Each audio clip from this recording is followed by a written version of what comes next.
दोस्तों नमस्कार। मैं शैलेंद्र यादव आप सभी के सामने बड़ी सोच का बड़ा जादू भाग 6 लेकर उपस्थित हुआ हूँ। दोस्तों पिछले भाग में यानी कि भाग नंबर 5 में हमने लीडरशिप पर चर्चा की थी। लीडरशिप में जो चर्चा की थी वो नियम नंबर 1 पर की थी। इस भाग में हम लीडरशिप के नियम नंबर 2 पर चर्चा करेंगे, लेकिन उससे पहले कुछ बातें हैं उनको समझ लेते हैं। दूसरों के नज़रिए से देखने के सिद्धांत को कैसे अमल में लाएं, हम पहले इसको समझ लेते हैं। इसमें दोस्तों कुछ पॉइंट हैं, जैसे कि पहला पॉइंट, सामने वाले की स्थिति का विचार करें। अपने आप को उसकी जगह रख कर देखें। याद रखें, आपकी और उसकी रुचियों, आमदनी, बुद्धि और पृष्ठभूमि में ज़मीन आसमान का अंतर हो सकता है। दूसरा पॉइंट, अब खुद से पूछें, अगर मैं उसकी जगह होता तो मेरी इस पर क्या प्रतिक्रिया होती, चाहे आप उससे कुछ भी करवाना चाहते हो। सही है। तीसरा पॉइंट और आखिरी पॉइंट इसका, अगर आप सामने वाले की जगह होते तो आपसे वह काम किस तरह से करवाया जा सकता था, बस उसी तरीके का इस्तेमाल करें। सही है दोस्तों। अब हम बात करते हैं लीडरशिप के नियम नंबर 2 की। सोचे इस समस्या से निपटने का मानवीय तरीका क्या हो सकता है, जो मैंने अभी ऊपर आपसे बातचीत की है जिन पॉइंटों पे। तो लीडरशिप का हर एक का तरीका अलग अलग होता है। एक तरीका लीडर जो सीनियर लीडर बनने का होता है। एक होते हैं सीनियर लीडर जो तानाशाह टाइप के लीडर होते हैं। तानाशाह टाइप के लीडर होते हैं। तानाशाह लीडर सारे फैसले खुद लेता है। वह किसी दूसरे से सलाह लेना पसंद नहीं करता है। वह अपने जूनियर लीडर की बात सुनना इसलिए पसंद नहीं करता है क्योंकि शायद उसे यह डर होता है कि उसका जूनियर लीडर सही हो और उसे बेइज्जती का सामना करना पड़े। आगे बात करते हैं। तानाशाह लीडर लंबे समय तक नहीं रह पाते हैं। कुछ समय तक तो जूनियर लीडर वफादारी का नाटक करते हैं, परंतु जल्द ही असंतोष फैलने लगता है। सर्वश्रेष्ठ लीडर काम छोड़कर दूसरी कंपनियों में चले जाते हैं और जो कर्मचारी या जो लीडर बचे रहते हैं वे तानाशाह लीडर के खिलाफ खड़े हो जाते हैं।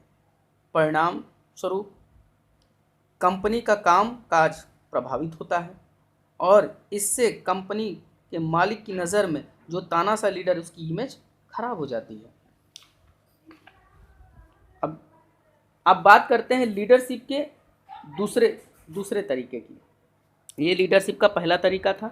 लीडरशिप का एक दूसरा तरीका होता है, जो दूसरे टाइप के लीडर होते हैं वे ठंडा ठंडा दिमाग उनका होता है। वे दिमाग को ठंडा रख के करते हैं, मशीनी तरीके से काम करते हैं। जैसे कि मैं तो नियम की किताब के हिसाब से चलता हूँ, इस तरह की बातें बोलते हैं।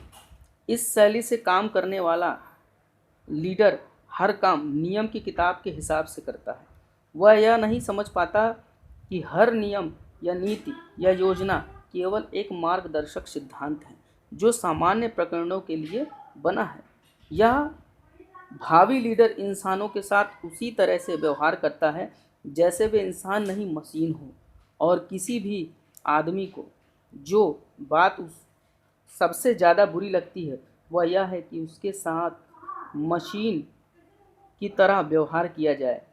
ठंडा ठंडा मशीनी विशेषज्ञ आदर्श लीडर नहीं होता है। जो लीडर उसके डाउनलाइन में काम करती है वे अपनी क्षमता का थोड़ा सा उपयोग ही कर पाते हैं। जो लीडर लीडरशिप की बुलंदियों को छू लेते हैं वे तीसरी शैली का प्रयोग करते हैं जिसे बोलते हैं मानवीय शैली, मानवीय बनने की शैली। जैसे कि अगर मैं बात करूं, अगर मान लीजिए किसी लीडर ने कोई गलती कर दी है, अगर कोई लीडर कोई गलती कर देता है तो होता क्या है, विशेष सावधानियां हमें रखनी चाहिए। उसकी भावनाओं को, पहली सावधानी ये रखनी चाहिए कि उसकी भावनाओं को ठेस न पहुँचे और उसमें हीन भावना ना आ जाए या वह अपमानित महसूस ना करे। सही सही है। 4 आसान कदमों का हम इस्तेमाल कर सकते हैं। जैसे पहला ये हो गया कि सबसे पहले उनसे अकेले में आप बात करिए। दूसरा, उनके अच्छे काम की तारीफ करिए। तीसरा, किस क्षेत्र में वे बेहतर काम कर सकते हैं और उन्हें बेहतर काम करने का तरीका बताइए। चौथा, फिर उनकी तारीफ करिए, उनकी अच्छी बातों के लिए उनको सराहिए। और 4 कदमों का यह फार्मूला बहुत बढ़िया काम करता है। जब आप इनका इस्तेमाल करते हैं तो लोग आपको धन्यवाद देंगे और लोगों को आलोचना सुनने का यह पसंदीदा तरीका होता है। जब लोग आपके पास से बाहर निकलेंगे, जब आप उनसे बातचीत करेंगे, जब आपके पास से वो बाहर जाएंगे कहीं, तो वे इसलिए बातों को बुरा नहीं मानेंगे क्योंकि आपने उनको याद दिलाया है कि वे ना सिर्फ अच्छे लीडर हैं बल्कि वे एक बेहतर लीडर बन सकते हैं। धन्यवाद।